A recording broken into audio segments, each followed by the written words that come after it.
রোদ্দুর সোনালি রোদ্দুর খেলবে সোনার ফসলে। হ্যালো গাইস, তোমরা সবাই কেমন আছো? আশা করছি তোমরা সবাই ভালো আছো। আমি অনেক ভালো আছি। তো আজকে চলে এসেছি একটু মাঠে ঘুরতে। আজকে অনেকদিন পর তোমাদেরকে একটা ব্লগ দিচ্ছি। তো চলো আমাদের মাঠটা তোমাদেরকে ঘুরে দেখাই। তো গাইস, এইখানে দেখতে পাচ্ছ মানে এখন ধানের সিজন চলছে, তো সবাই ধান কেটে মাঠে রাখছে। দেখো কত ধান আছে, অনেকদিন পর ধানের গন্ধটা পাচ্ছি, খুব ভাল লাগছিল মাঠে গিয়ে। আছে আসলে জানতামই না ওইখানে সবাই ধান কেটে রাখছে। আমরা গিয়ে দেখি ওইখানে সবাই ধানগুলো কেটে রাখছে। যেহেতু বৃষ্টি কদিন ধরে খুব বৃষ্টি হচ্ছে আমাদের এইখানে। আর এইখানে দেখো আমাদের ঘন্টু কি করছিল।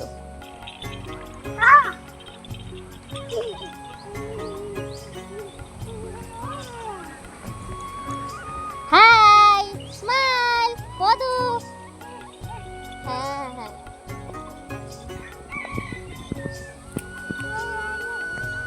আসলে ওর জন্যই ঘুরতে আসা। ও বিকাল হয়ে গেলে তো আর ঘরে থাকবে না।